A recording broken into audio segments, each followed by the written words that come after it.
Good evening. Hello. So I slept in this weekend. Anything happen in Homeland Security past couple of days? Good, because there's going to be plenty to talk about tonight. And that is just part of the reason why what we do here at the Rebovich Institute for New Jersey Politics and at Rider University is so incredibly important and needs to be supported. So let me begin by just thanking all of you for coming out tonight. My name is Ben Dworkin. I am honored to serve as the director of the Rebovich Institute for New Jersey Politics. And on behalf of the Rebovich Institute, now celebrating our 15th anniversary, and Rider University, welcome. Welcome to tonight's program, The Challenges of Homeland Security, an evening with Avril Haines. For those of you, I only just learned how to pronounce the first name just then. Okay, so Avril. As we begin, I'd like everyone to please take out your cell phone. Take it out, anything, and take a selfie. Post it, tell them that you're here. Make everyone who's not here jealous, okay? And then please turn your phone off, okay? So take the selfie, students. I really expect to see a lot of Facebook things, okay? Come on. Take a picture, tell them where you are in the next couple moments, but then please turn it off. No buzzers, no ringing. Please silence it for the event. Let me tell you how tonight's program is going to work. I'm about to introduce a Rider student who will then introduce Mrs. Haines. At the conclusion of her formal remarks, we will open it up for questions. As is our tradition, the first two questions will need to come from Rider students. Now we have 3 volunteer students. I see Alexis, Lily. No, everything. We already assigned them, okay? There can be 3 students. You guys should go to the back when Ms. Haines is ready to do it, and you'll have the wireless mics. The point is, when Ms. Haines calls on you, please wait until the wireless mic comes to you. We are recording this for our library, for the website, for those who couldn't come, and therefore, first of all, everything should be considered on the record. And second of all, we ask for you to wait. Even if you have a booming voice, we want to record it properly for history. So please, if you get picked, wait till the microphone gets to you. And I ask you as well, focus on your question. There's a lot to discuss, but we can get through more questions and we can get more of the answers from our speaker tonight if we can focus on the question as opposed to any kind of speech beforehand. The Rider student that I have the honor of introducing is someone who has served this country with distinction. Today, he is part of the master's degree program in Homeland Security Studies that we have instituted here at Rider. And I want to mention to our undergrads, you could also minor in it as well. And so we welcome all students. Last year, this student was one of 13 Rebovich Fellows. As such, he received a scholarship for taking on an unpaid internship with the New Jersey Office of Homeland Security and Emergency Preparedness. Let me add that support for the Rebovich Fellows, these scholarships that we give to students who take on unpaid internships in politics and government and public policy.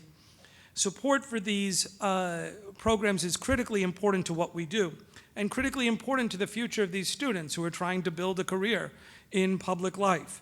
And this is why we ask you all, if you see in the inside part of your program, to be supportive of the Rebovich Gala, which is our biannual fundraiser. And even if you can't buy a ticket, making a donation makes a huge difference for these students and for all of us. So one of our students who got these, who was able to be a recipient of this kind of support in the past is the person I am honored to introduce now. Ladies and gentlemen, please welcome a 2016 Rebovich Fellow, Thomas Reddington.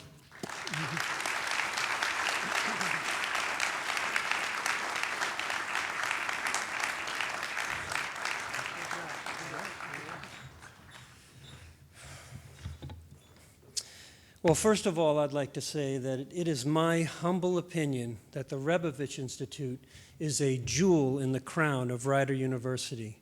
For events like tonight, for the internships, and for the seminars, a seminar that Dr. Dworkin runs that I think should be mandatory for all students at Rider. It's outstanding. But what a great program we got going. and all due to that gentleman right there, Dr. Dworkin. Thank you. We really appreciate it. It's been a great experience. I am a non-traditional student here at Rider. You may notice that I dye my hair gray. This is because I spent most of my adult life in the United States Marine Corps, and after 24 years, I retired, and thank you. I retired, and then I became a stay-at-home dad and a Rider student. All right, now, exactly.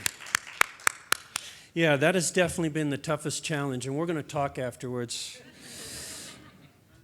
But my education, luckily enough, I was funded by the post-9/11 GI Bill, and currently I am a graduate assistant in the Veteran Affairs Office, which is quite an honor for me to work up there. And I'm a graduate student with the Homeland Security Policy Master's Program here at Rider. No one person is in charge of defending America. That is the job of every citizen. And among these citizens, we have hundreds of thousands of men and women in the military, Homeland Security, and the intelligence services working together in difficult circumstances every day. I have seen this in action myself from where I have served in the military, but particularly as a part of the Combined Joint Task Force in Djibouti, a small country located within the Horn of Africa.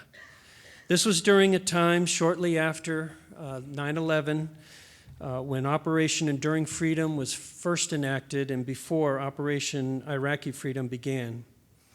I witnessed firsthand how dedicated organizations came together under very trying conditions to protect American lives and interests. Most of us will never know the names of all the people involved, but they are among the most caring, patriotic, and devoted Americans I've ever met. It is because of those experiences that I continue my education as a master's degree student in the Homeland Security Policy Program here at Rider University. Tonight, as part of the annual Rebovich Institute series, The Challenges of Homeland Security, we welcome a special guest. Now, unless you read the Newsweek article about her from a few years ago, she, like the people with whom I served, was probably completely unknown to you until you were invited to tonight's event. But as I said, just because you're anonymous doesn't mean that you aren't caring, patriotic, and devoted. Her biography is in your program, but let me highlight some of the more interesting parts of her life and resume. Family caregiver, brown belt in judo. Keep that in mind when you're asking your questions. Auto mechanic, airline pilot and mechanic, and bookstore and cafe owner. So she'll be at the cappuccino machine right afterwards for any refreshments that you may need. But of course, Deputy Director of the CIA, and until just over a week ago, Deputy National Security Advisor to the President of the United States.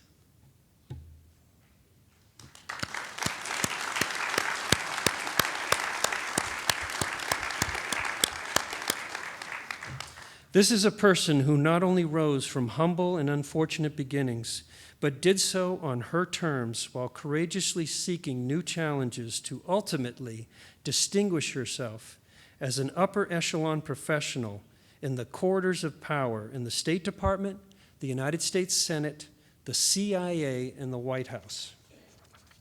I can hardly wait to see what she does for an encore. You've got to stay in touch. For all these reasons, and for the purposes of learning more about Homeland Security from the professionals who have lived it, I am honored to ask you to join me in welcoming to the stage Ms. Avril Haines.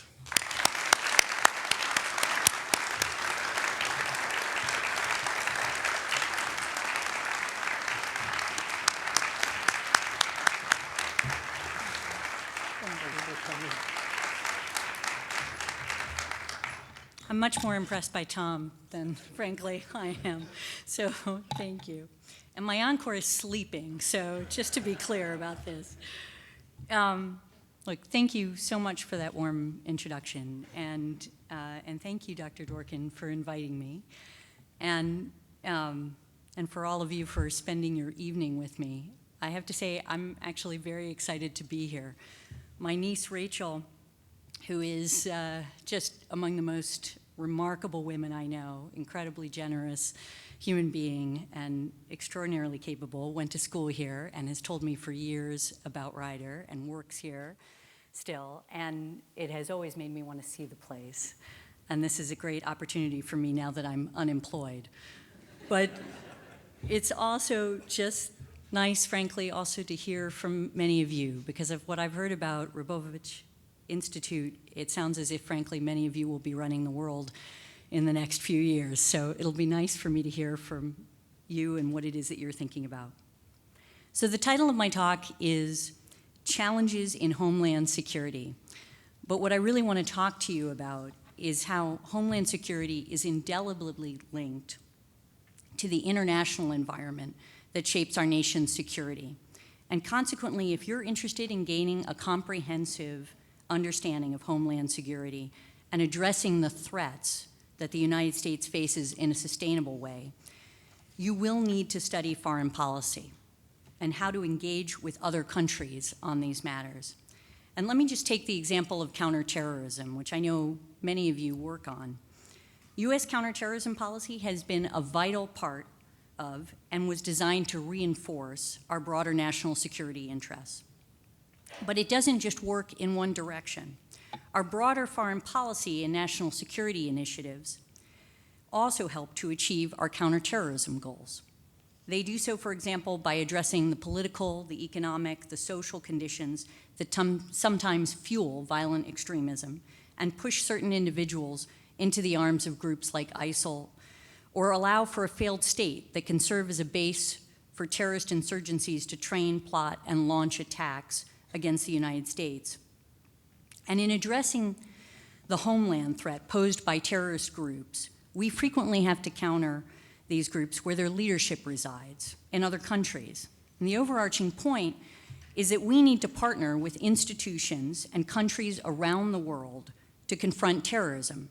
No nation alone can bring about the demise of an ISIL or an Al-Qaeda.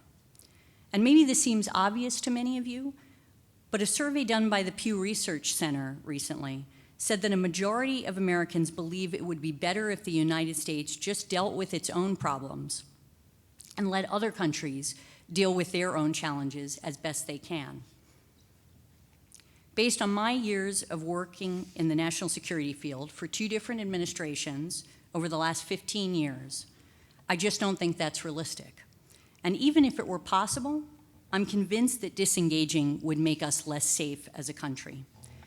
We live in an increasingly complex and fast-paced world, one in which events that occur halfway around the globe and seem to have nothing to do with the United States can reach our shores in record time or impact us from abroad, creating economic and national security challenges for the United States. For example, an infectious disease can easily turn into a pandemic that finds its way to the United States. Or when a state fails, the strain that uncontrolled migration places on societies can create instability and conflict affecting our economy and giving rise to non-state actors such as terrorists or criminal networks that ultimately threaten our citizens. Cyber attacks can be launched from virtually anywhere, and the production and potential proliferation of biological, chemical, and nuclear weapons are consistent threats to our homeland that we would prefer to manage before they get to the United States. We just cannot isolate ourselves from international events or actors.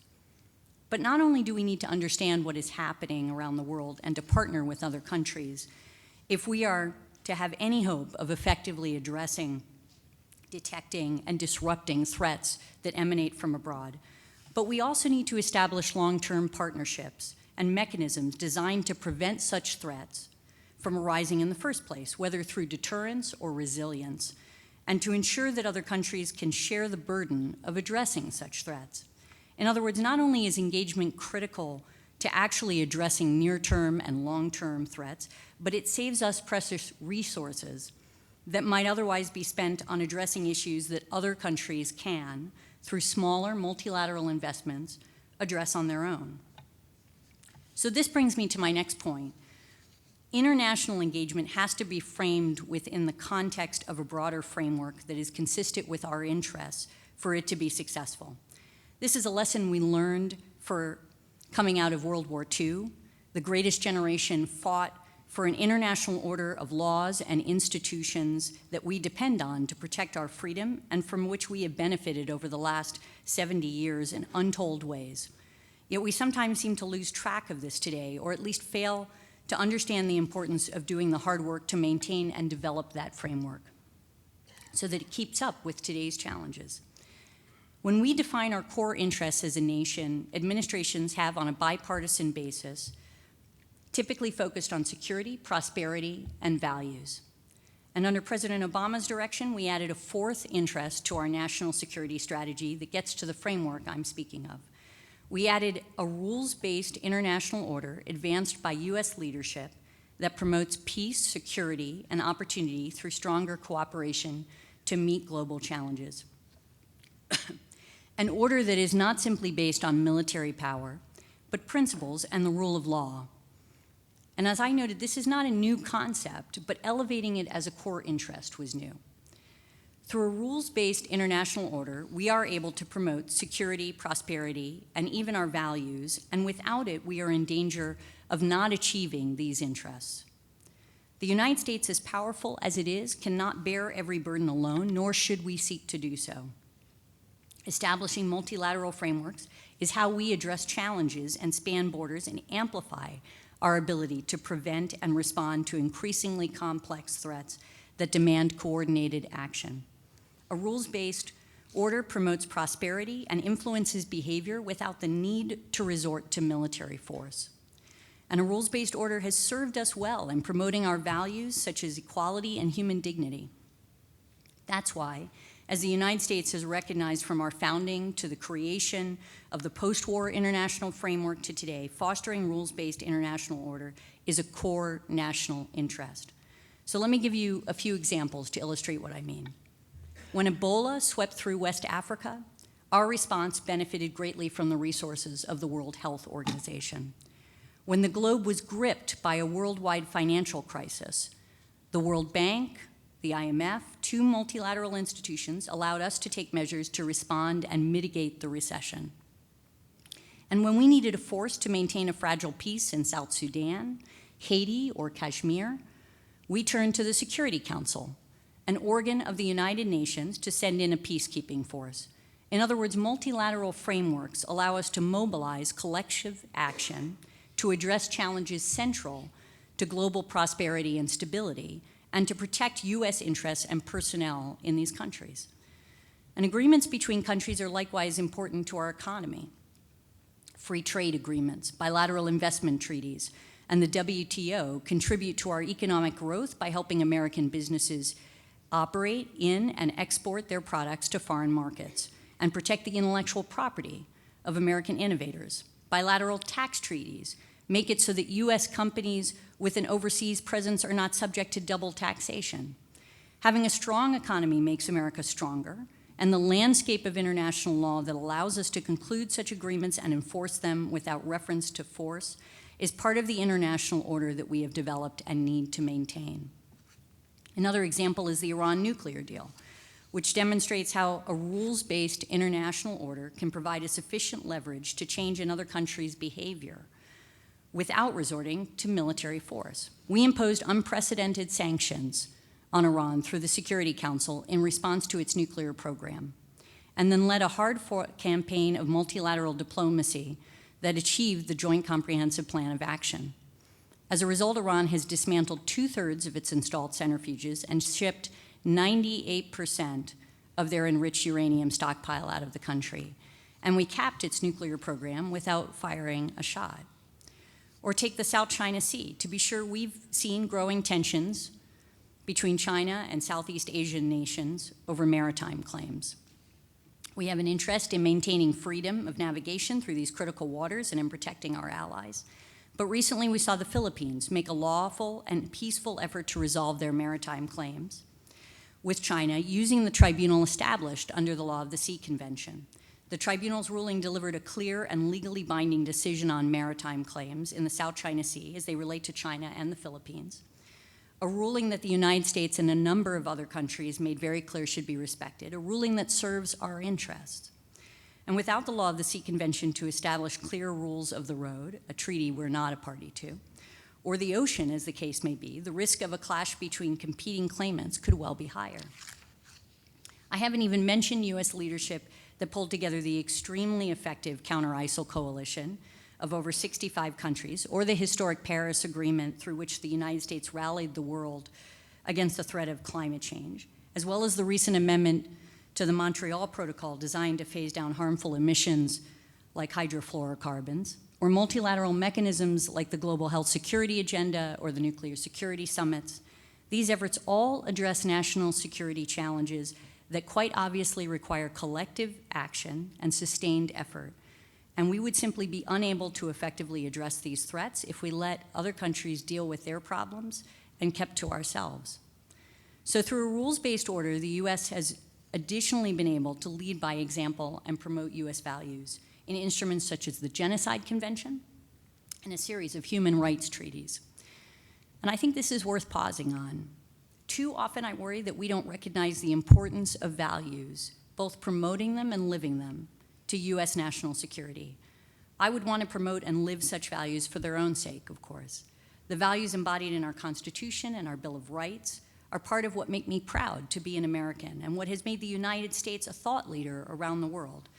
John Adams once said that he considered the founding of America part of a, quote, divine plan for the liberation of the slavish part of mankind all over the globe. But we should not underestimate the importance of values in combating the threats we face. Living our values and communicating to the world what America represents directly undermines, for example, the twisted, extremist ideology groups like ISIL and Al-Qaeda rely on to serve their cause. When we demonstrate that diversity of faith and backgrounds is a strength rather than a weakness, we expose the lie that such radicalism relies on. And when we welcome Muslims from other countries into the United States who want to live in our country and abide by our laws, when we remember that Muslim Americans are part of America, we demonstrate that America cannot be at war with Islam. So living our values also means leading by example. And if we want others to follow the rules we have in most cases authored, we need to demonstrate that they apply to the United States as much as to other countries. For example, as a party to the WTO, we've shown that even a nation as powerful as the United States is not above the law if we commit trade violations or other infringements. But even our founding fathers recognized the importance of an international order based in international law with which we must comply. Our founders routinely relied on treaties to build political and economic relationships. And the prominent placement of treaties in our Constitution is due to the founders' strong belief that entering into treaties with other nations and carrying out the obligations they provide for were essential tools to allow the country to protect and advance U.S. interests in the world. The insight central to this view that our country is stronger when we can work together with other nations and that some problems we face can't be solved by our efforts alone is truer today than ever before. International engagement is essential to helping us address the increasing number of global challenges that affect us and are important even with respect to domestic challenges, given the mobility of our citizens, the increasing contact that our citizens have with persons and entities outside of the United States, and the impact in the world has on the United States. And as the challenges evolve, so should our international frameworks. So I hope I've convinced you of the importance of international engagement and foreign policy to Homeland Security, and that our international engagement is most effective if framed within the context of a broader framework of international order that is consistent with our interests. I don't mean to suggest that all engagement is good or that you should not be rigorous in evaluating the impact of such efforts and the trade-offs to be made when devoting precious resources to such activities. I just ask that you consider the long-term importance of preserving a rules-based international order that ultimately promotes U.S. security, prosperity, and values. And although we are living in the most prosperous and progressive era in human history, it's been decades since we've been at war between major powers. Most people live in democracies. Over the last 25 years, more than 1 billion people have been lifted out of extreme poverty, and we have saved over 60 million lives from measles and malaria, tuberculosis. Nevertheless, the institutions and norms built up in the post-war era are being tested by the forces of globalization and by an unprecedented migration crisis, by growing regional and sectarian violence, by state actors that seek to undermine the international order we help to build. And we cannot ignore the fact that the benefits of globalization and automation have been distributed unequally. We cannot ignore the inequality within and among nations, or the fact that international institutions are ill-equipped, underfunded, and under-resourced to handle the problems we are handing them. For example, if we do not address the growing inequality in many states, we're likely to see economic retrenchment, further political polarization between the haves and have-nots, and a return to mercantilist economic policies that would endanger American access to foreign markets and threaten global economic growth, and a withdrawal from US-led international organizations and agreements. Moreover, the public trust in government has been declining over the last 15 years, here in the United States and in many other countries around the world as well. And consequently, and this is my final point, there is no more important time in our history for you to commit yourself to public service. What I can tell you is that you can really make a difference, and it will be the most fun and satisfying job you will ever have. So let me be clear, I have a very broad view of what it means to work in public service. It's not just getting a job in the federal government, but I do mean something that contributes to the health of our society. Unless we all take responsibility for the state of our community and our politics, what makes us special, our drive, our work ethic, our openness, our democratic values, our capacity for taking risks, our diversity, values, our ability to reinvent ourselves, this will not be sufficient to allow us to realize our full potential. My own journey to public service is a little convoluted, as you heard from Tom. I started off as somebody interested in science. I loved the rational beauty of science, the search for truth in a field with clear answers when so many other things in life seemed to defy clarity. And yet in college and after, I found myself wanting to connect with those in my community, to right the wrongs that I observed, or just simply to make things better when it seemed so obvious that they could be better. And I imagine a lot of you feel that way, but it is sometimes hard to know where to start or how you can really make a difference. Margaret Mead said something that has always struck with me, as I found it to be true. Never doubt that a small group of thoughtful, committed citizens can change the world. Indeed, it's the only thing that ever has. In many respects, this statement sums up the experiment of America. Our founding fathers were a small group of thoughtful, committed citizens who changed the world. History is full of individuals who started movements, for good or bad, that changed the world. People like Gandhi and Harriet Tubman. And as Robert Kennedy famously said, although few will have the greatness to bend history itself, each of us can work to change a small portion of events, and in the total of all those acts will be written the history of this generation. I believe that. You may not be Gandhi or Mother Teresa, but you can make a difference through so many small acts of character intended to bring us in some way closer to the society that you want to live in, the community that you know we can be. And I have come to believe is that as Americans, we have a responsibility to contribute. You can give back through teaching, through exercising your voice in your community, by running for elected office, by working in city, state, or federal government jobs, and in doing so, just trying to be and do the best job you can for your fellow man. And what I've learned from my work in government and before that in local community work is that we need talented people in every sector and branch. And when you find talented people who care, the good they do is simply immeasurable. Finally, I can also tell you how much fun it can be. And while the hours tend to be long and the pay is not necessarily great, I never doubted that my job was worth doing. Just consider how proud you will be to have contributed to building a society that not only keeps your family and friends safe, but allows them to pursue their dreams and lives up to their ideals. I'm finally done and really look forward to hearing from you. And now that I'm unemployed, I welcome any advice. And Goethe said that the destiny of any nation at any given time depends on the opinions of its young men under 25. So not surprisingly, I'd include women in that category and maybe stretch the age range a little bit, but I agree with the sentiment, so I'd like to hear from you.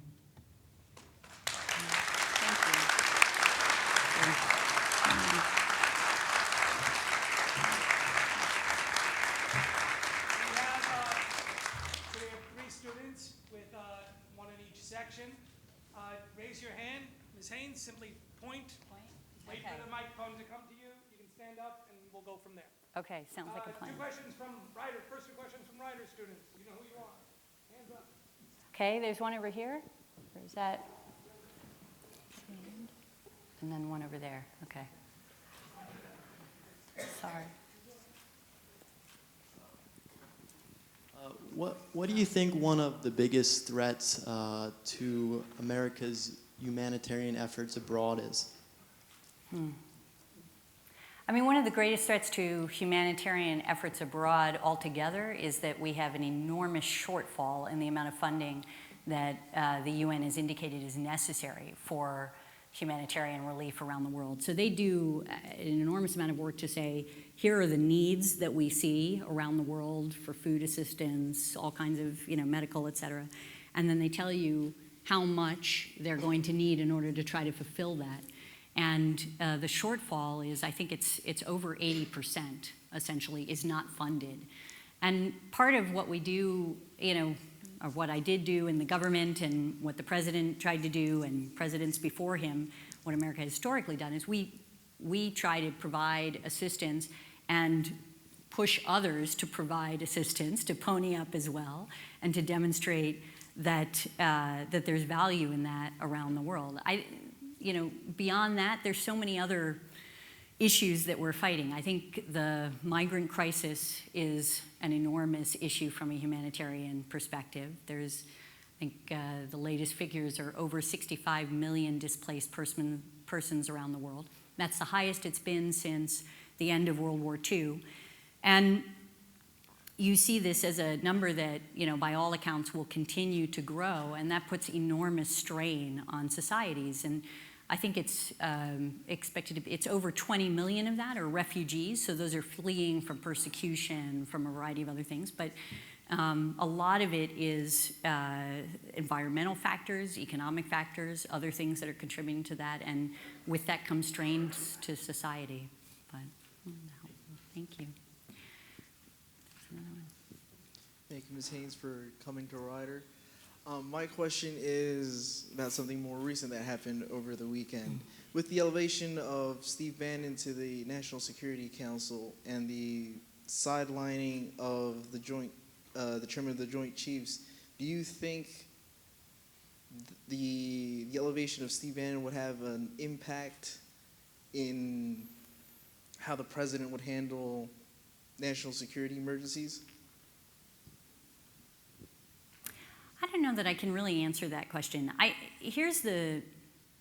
First of all, I should say Sean Spicer, who's the spokesperson for President Trump, the White House spokesperson, said today in a conference that there was no intended sidelining of the chairman or the director of national intelligence, right? And that has been the conversation that's been out there.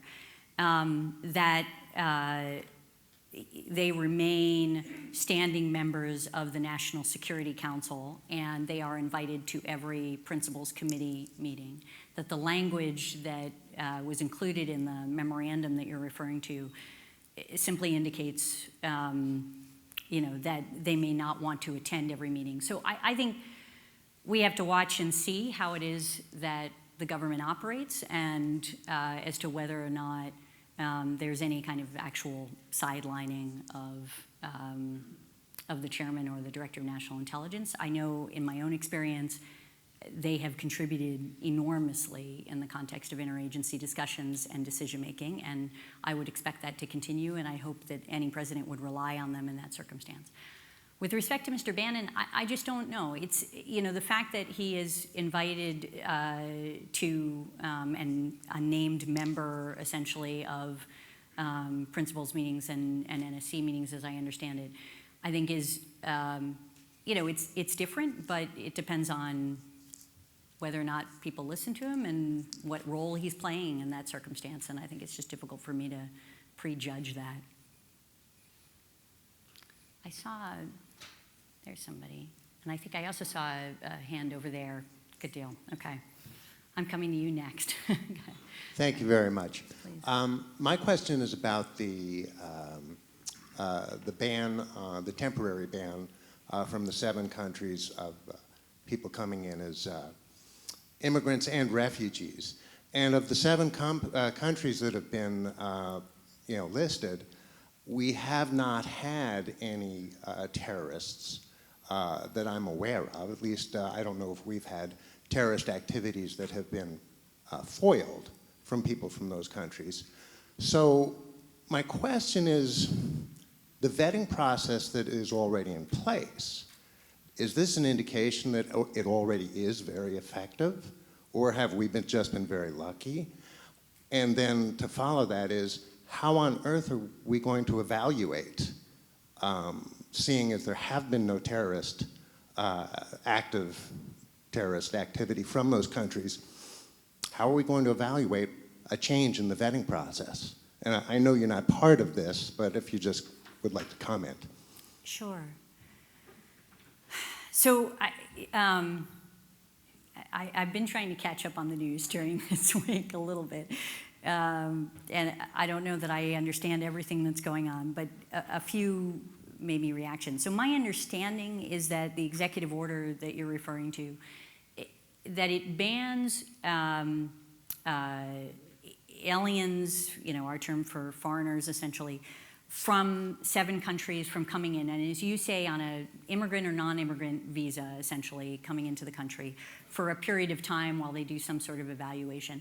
And then separately, there's a ban across the board with respect to the U.S. refugee program, again, for a period of time, and then indefinitely for Syrians, I think. And so that's the general framework that I think I'm working under, and I see your head nodding too, so it sounds like you agree. On the, with respect to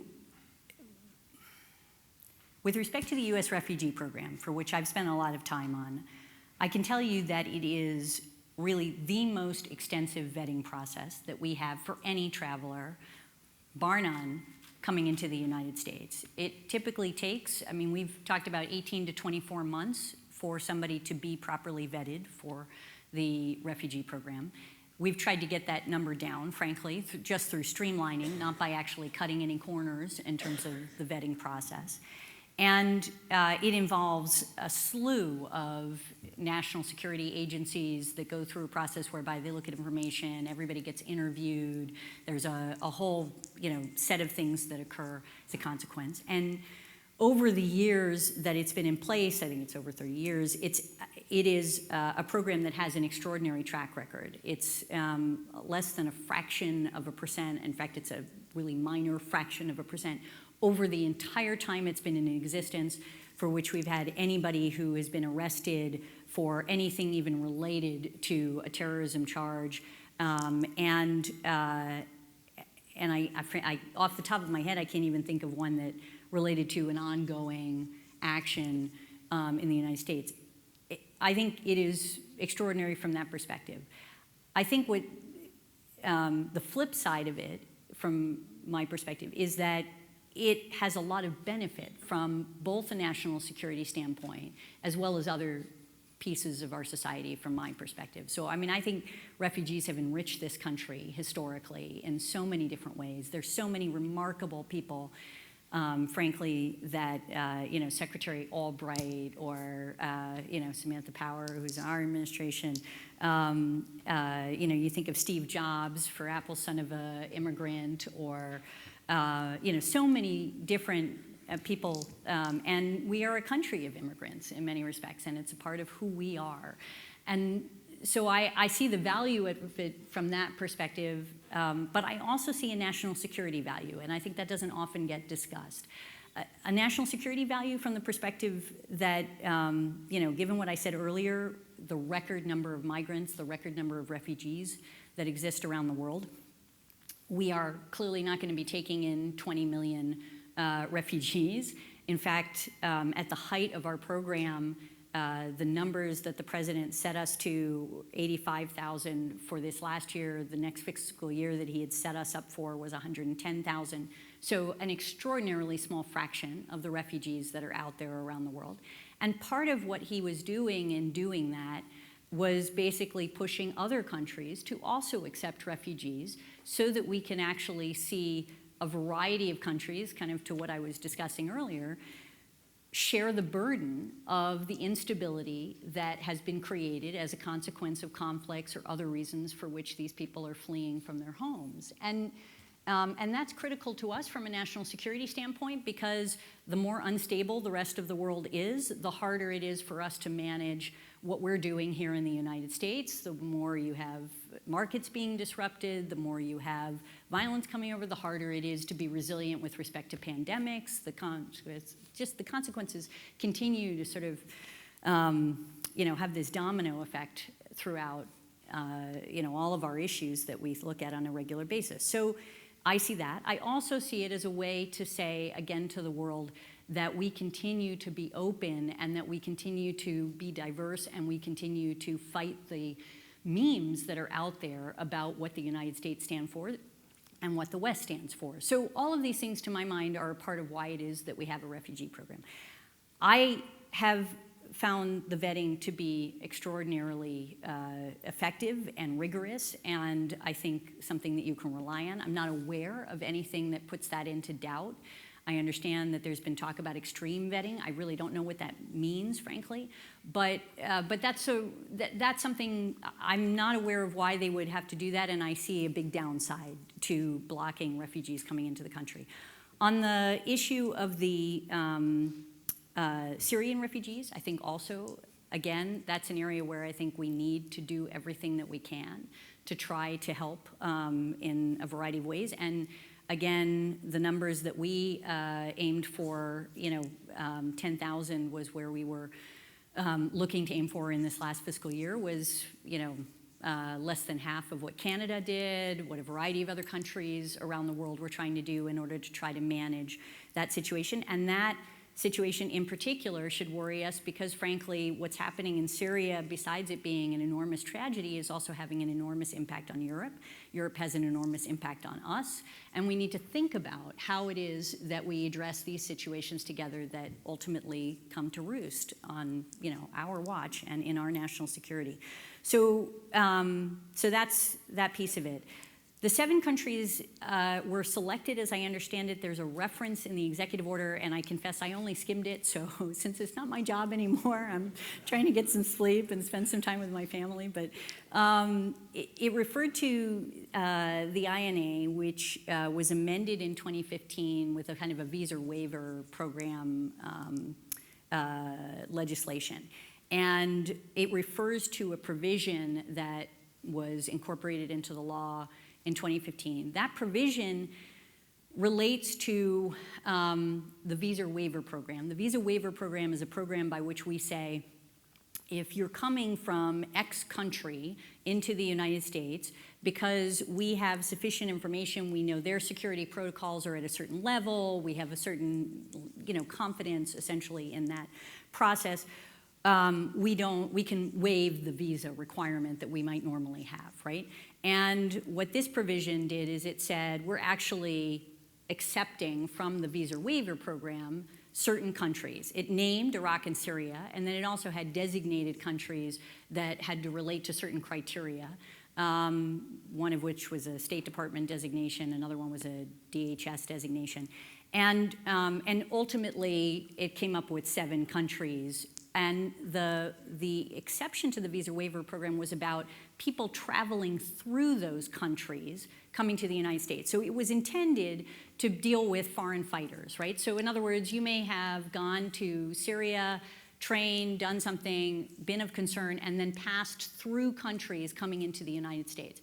It wasn't about specifically foreigners from those countries. And so what I understand the executive order has done is pick those 7 countries and said aliens from those countries now are banned. So I don't really understand fully the connection between the two. I don't have a good sense of that. And I think overall, I think it's worth asking a lot of questions about as a general matter to try to understand why it is that that would make sense under the circumstances. Thank you. Sorry, please. That was very lengthy and I apologize. Hello? Hello? Okay. Hi. Thank you, Ms. Haines, for coming. Okay, you can hear me. My question is just piggybacking off of the last 2 questions, considering the changes to the NSC and what happened over this last weekend. Does that make you fear a lot of the progress you made over the last few years will be undone under the new administration?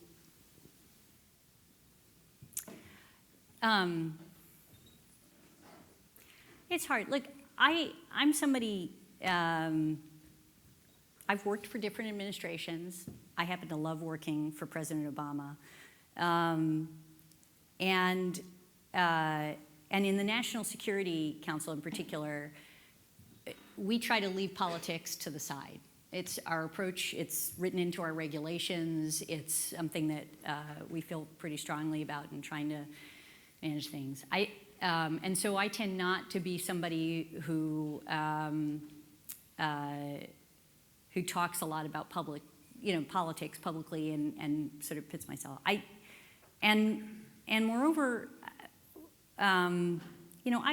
this administration, they have to figure out their own way. They're going to have to deal with the crises that are before them, and I want, particularly in the national security field, I want them to succeed because if they succeed, the country succeeds. I don't. I obviously, based on my answer to the last question, have concerns, and I have a lot of angst, I suppose, about things that I care very deeply about. But as a citizen, what I hope to do is to speak up about the things that worry me and to explain why I disagree with things that they do if I do disagree with them. But at the same time, to try to get the facts and to try to be as precise as I can and and to do it in as respectful a way as I possibly can. But I have to say I was also heartened by the extraordinary outcry that I saw since the executive order on the immigration issue. People are asking questions, and they're asking tough ones, and they're holding folks to account, and that's exactly the way it should be, in my view. Thank you. Wow. Okay. I'm going to go 1, Tom, and then 3. So let's do that, and then I'll move this way. Here.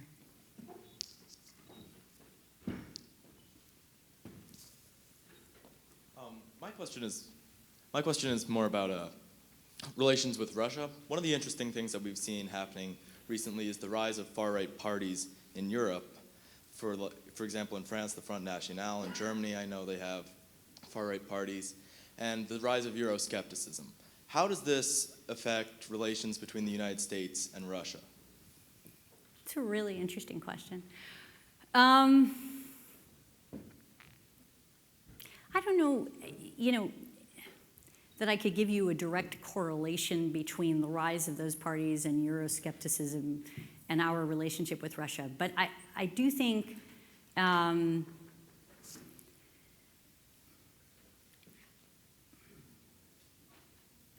to think of how to do this quickly and in a useful way.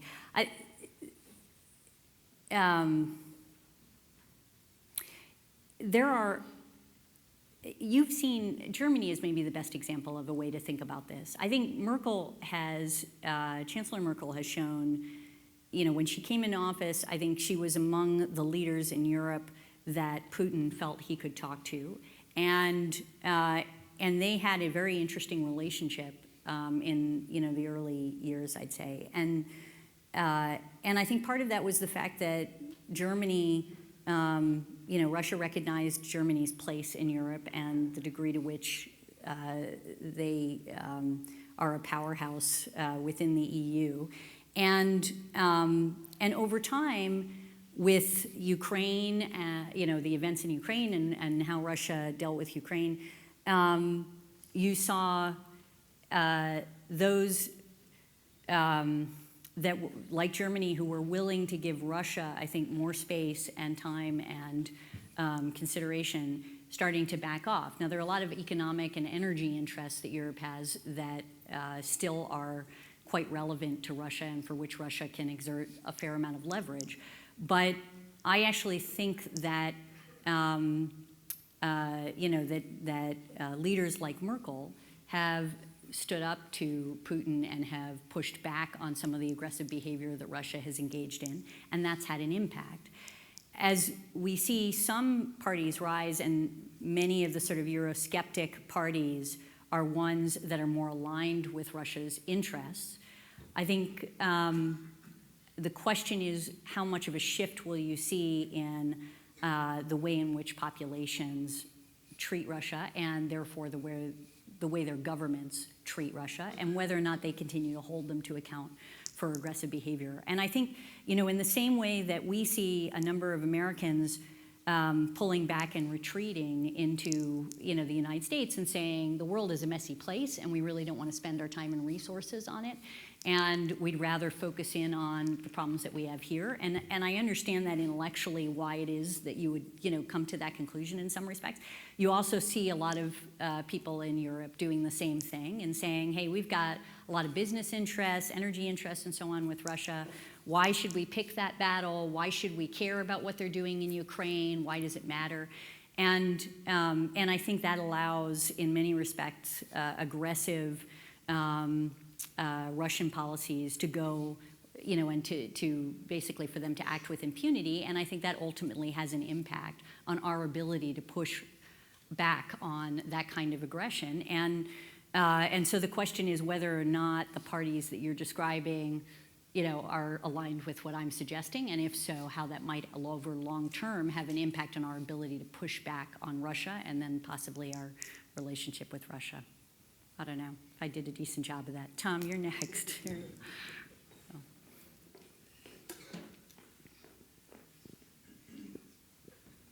Hi.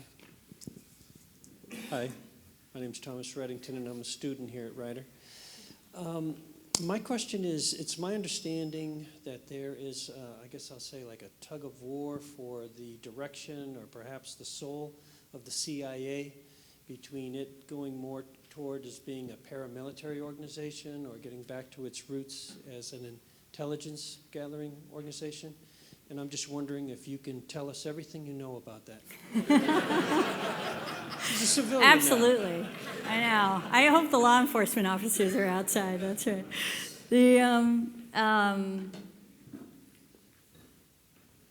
Oh, boy. So, look, it's really hard to talk about this in a way that's, that's appropriate. I think maybe it's overblown to some extent. That may be one way of describing it. I think one thing that is public that is maybe a way of answering your question is that Director Brennan initiated a modernization of the Central Intelligence Agency, which was really intended to get it focused on its core mission, which is collection and analysis, and there is always a covert action piece of the Central Intelligence Agency.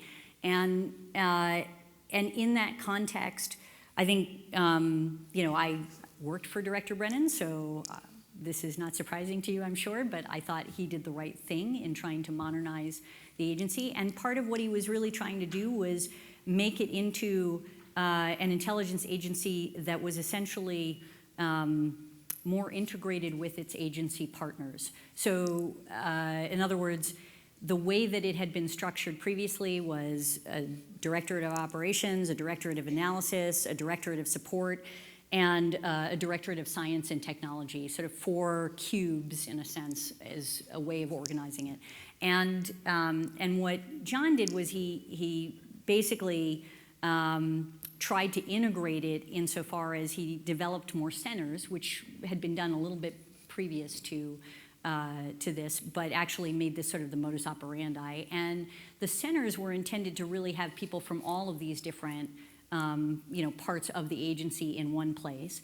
And that made it more capable of being at a below the deputy director level, having people within the agency who could really speak for the agency, right? Because otherwise you just had somebody who was in support, you had somebody in S&T, you had somebody in the operators, or the analysis, but nobody, combined all of these until you got up to the deputy director level. And so part of what John was trying to do was actually push that down a little bit and get folks who could then, in many respects, talk to their agency partners more effectively. And that made the agency more capable of integrating with the Department of Defense or with the State Department or with others who also had at a lower level the ability to speak for their region, for their function, for whatever it is that they were doing. And so that's a big piece of what the agency, frankly, the fight for its soul maybe has been more directed around. In other words, is that the right model? Is there another model? And I don't know what Director Pompeo is going to do. I think that'll be very interesting, and he'll have a fair amount of progress having already been made on modernization. If he tries to back it up, I think it's difficult. But he's obviously the director, and he'll have an opportunity to dig into this, and we'll see whether or not he changes. I know it's not a very satisfying answer to that question, but here you go. I had somebody over here that I was going to, yeah, there you go. And then, thank you. Okay. So I'm going to steal the framework of this question off of the great Dr. Price.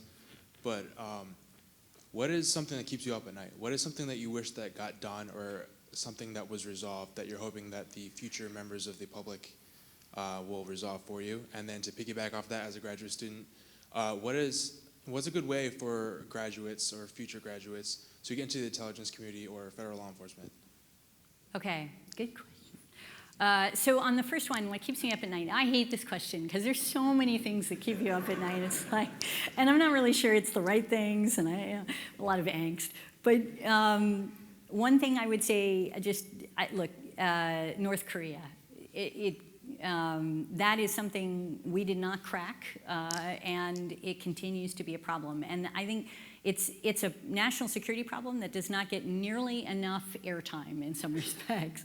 It is, this is a country run by Kim Jong-un, who really not somebody you want to have nuclear weapons, and they are capable of reaching U.S. territory, and he continues to pursue his program, and it's just an extraordinarily tough nut to crack in terms of trying to figure out what's the policy that allows us to not just stop, but actually roll back that program. And I think, so, we've given a lot of options papers over to the next administration. We've worked on this issue a lot. We've seen, we've tried to manage it in effect. But each time they get into a provocation cycle, the risk is you see a conflagration, and we have over 30,000 personnel, sitting there, military and otherwise, on the peninsula, and that's a serious piece of business. So anyway, that's one answer. On the issue of getting into the intelligence community and law enforcement, so it sounds to me like, frankly, Ben has been doing a lot of work on this already, but I would recommend to you, and I know he has been working this, and it sounds to me like a lot of folks in your community have as well. Try to do as many internships as possible. Really seek those out. And if you're interested in the intelligence community, and I'll talk to Ben as well about this if we can do it, but and if you're having trouble figuring out a way in, let me know.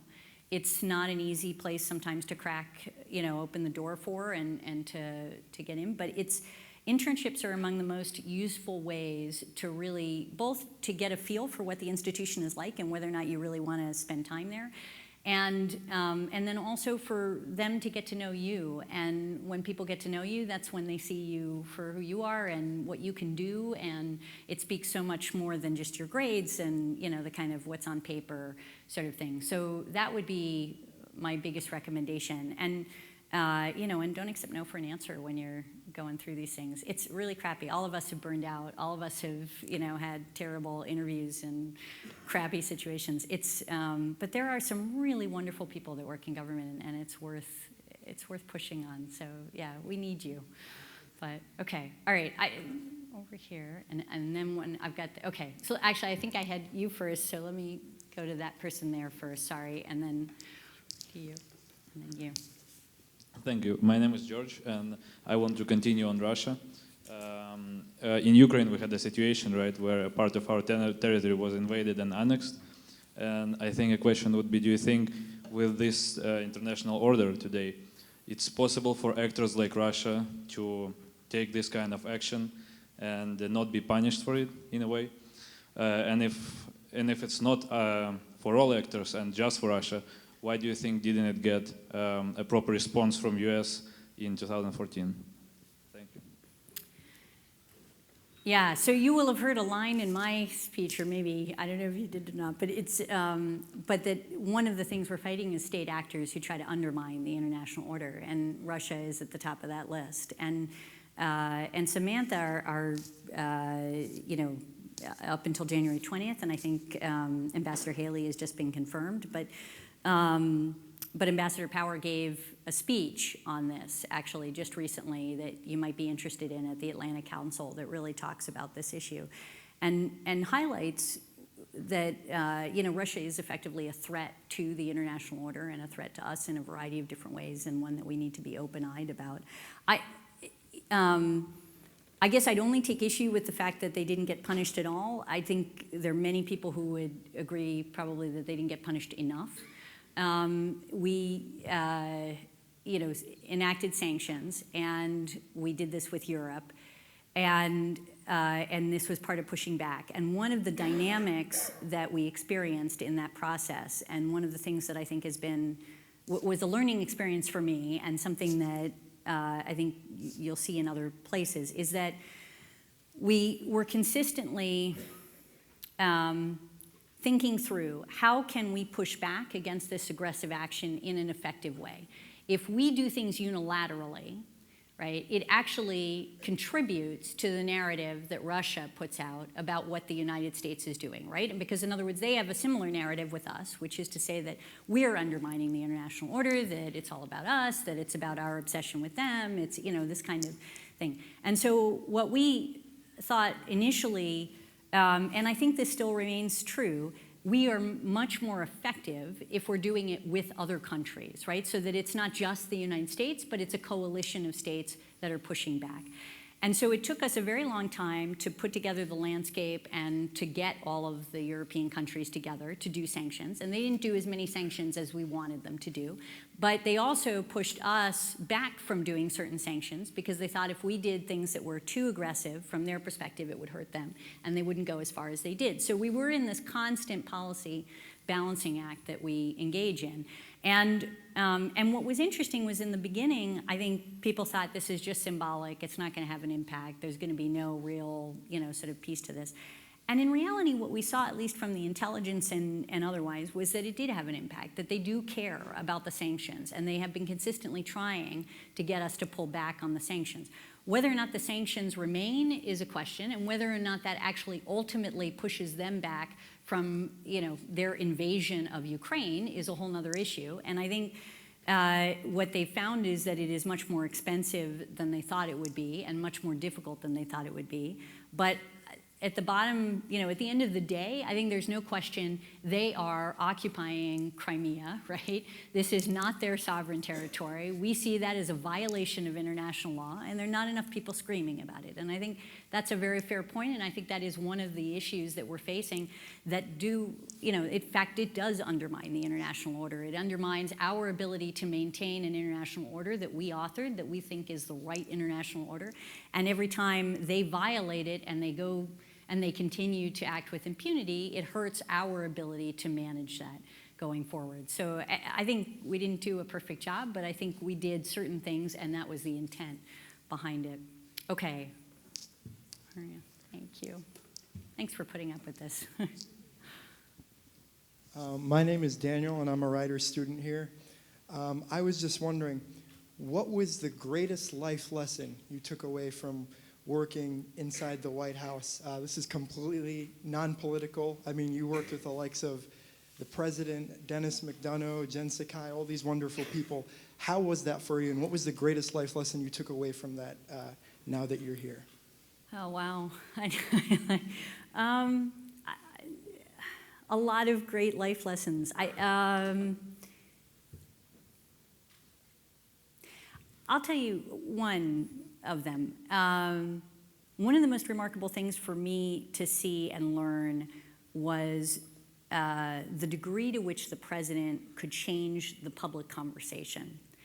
And this I was genuinely surprised by. I think, just being a lawyer and, working on national security for so many years, right? Like I had not been at that level before, coming into the White House as the legal advisor and so on. And, I focused on policy, right? On policy documents, on reviewing policy documents, on doing analysis, all of those things. And and what we work on in the interagency, and saw those documents as being the most important. And what I realized was that through speeches and through, his voice, it was possible to change the public conversation and to change our policy and the thinking around us. And it's hard to overestimate that, to be honest. It's really a remarkable thing to see. And because the conversation is critical to how we're doing work, right? I mean, 3 branches, every branch is affected by it, even the judicial branch. I clerked, I remember, they read the newspaper, they know what's happening, right? The congressional branch is affected by what the American people are thinking, what the media is saying, how things are being discussed. So when I saw that, the thing that I then started to see by working more closely with the president was that he spent a lot of time on speeches. In my view, one of the things he did was trying to speak to people's better angels, that really trying to bring the best out of people on issues that he was addressing. And I think it's to lift the conversation, in a sense, out of the kind of day-to-day politicking or craziness or, emotion, and to actually say, like, here's the big picture, is something I found President Obama to be very good at. And he takes the long view. He's one of these people, I mean, even the morning we came in after the election, like, I thought, oh God, this is gonna be a really crappy morning. And it was remarkable how he'd already shifted his mindset to looking to the future and thinking about, okay, we have a new president, here's how things are gonna work, this is how we're gonna do the best we possibly can on the transition, we're gonna do everything we can to set them up for success. So, I mean, he's got this approach, and I think in terms of life lessons, one of the most valuable things I think he gave to us was trying to speak to our better angels, and I really want to do him proud in exhibiting my better angels and in trying to get others to do the same. And I think that's really something government can help do sometimes. It can also speak to your worst angels and the worst in people, and sometimes politics does that, and that's something really to be avoided as much as possible. Okay. 2 more. Great. 2 more. That's good.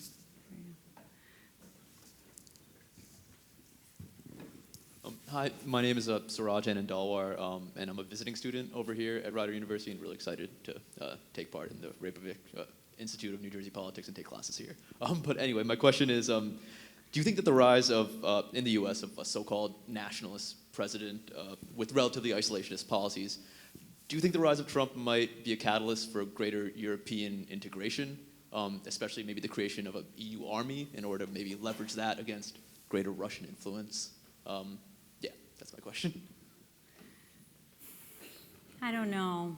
I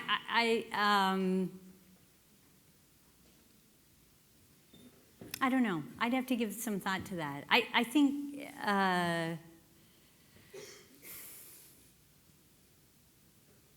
Look, there's no question that there will be reactions to our president's policy and perspective, and so I think it definitely has an impact.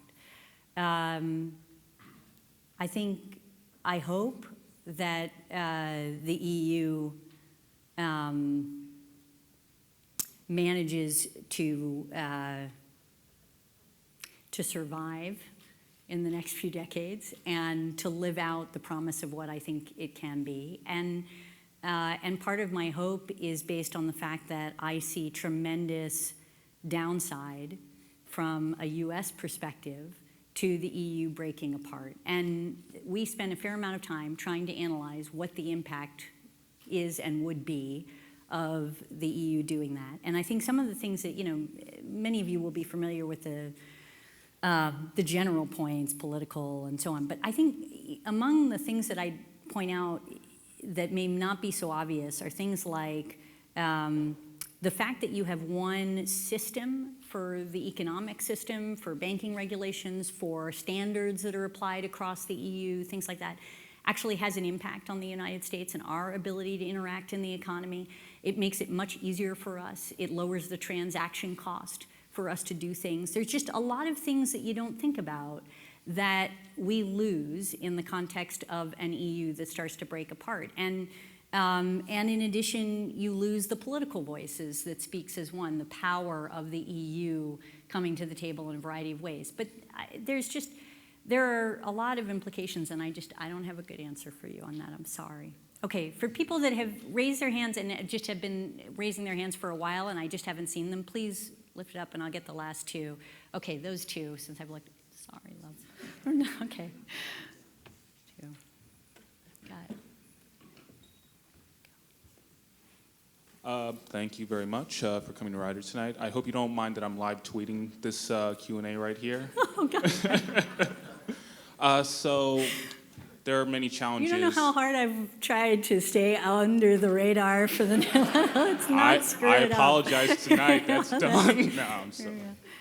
So there are many challenges to national security. One of the challenges that we don't really think about are issues of the environment. So my question is, do you believe that environmental issues such as climate change affect a country's national security? And if so, how would you go about advising safeguards, and how have you gone about advising safeguards to, let's say, President Barack Obama? Softball, huh? I absolutely believe that environmental issues have a national security impact. There's simply no question about that. And one way I can describe that for you, I think, although there frankly are many ways to do it, but just take migration that we were discussing earlier. When the intelligence community looked at this, we have the near-end crisis that we're dealing with on a day-to-day basis, given the extraordinary numbers that we're managing around the world. But we also wanted to make sure we were thinking about the long term, right? So what's going to happen in the next several decades with migration, and how does that impact our sort of geopolitical thinking about where Asia will be and where the Sahel will be and so on? And one of the things that was very interesting to me was that if you look going from World War II, there's sort of like a dip on the migration after World War II, and then you watch it going up. You can kind of see that there's a relatively consistent increase, right? So it's on a kind of a flat incline, essentially, in terms of the increase of migration. And there were two factors that the intelligence community identified as factors that would sharply accelerate migration, even from where it is today. And one of those is environmental factors. And we are seeing more and more migration as a consequence of environmental factors, so famine or water source, or all kinds of other things that are occurring in this context. So that is something that is extraordinarily relevant to national security and is something that environmental factors could have an enormous impact on. But there are so many, in fact, ways in which climate science and environmental factors can affect national security, that one of the things that the president had us do, which I thought was a very prescient approach to things, was to develop a structure so that essentially environmental science was being provided to various national security agencies so that they could take it into account where they thought it was important to do so in the context of national security decision making. So it's up to the National Security Agency that's dealing with it to determine whether or not this stuff is relevant and how so and what kind of impact it has. But what he wanted to do was to make sure, frankly, that the environmental science was being looked at appropriately. And it's just like so many other things, I think, and maybe you have this experience as well. Technology is an area where I think many institutions, including in our government, don't realize how much more effective and efficient they can be if they take advantage of technology in certain ways. And they just don't know what's out there and how to apply it. And unless you're pushing it towards them and saying, hey, here's the panoply of options and here are the things that you should be thinking about, you may not have an opportunity to experience that. So no question, environmental science and environmental factors are relevant to national security, and that is an example of a way in which we basically tried to serve that advice to the president and ultimately to the agencies and departments and the experts who are working every day to think about environmental science and environmental factors in the context of national security. And of course, if we care about whether or not our world is going to survive, we care about climate change. And there simply is no way for us to do it alone. And that was part of what I was mentioning in my talk, but I know you guys have heard this a lot. It is so critically important that we actually try to continue to rally the world to do their part in dealing with the climate change threat that we face. But okay, there was one other, and I'm done, I think. Go. Thank you. Hi, my name is Josh, and I'm a student here at Rider. First off, I want to thank you for taking the time to visit our university. As you may have heard, earlier today it was confirmed that Iran had recently conducted another ballistic missile test, and this missile test goes directly against the UN resolution that took effect during the summer of 2015. My question to you is, what do you make of Iran's hostility to the United States and to our ally Israel, considering the events that took place today? So Iran, I don't know how much familiar you are with the history on this, but Iran has conducted numerous ballistic missile tests over the decades.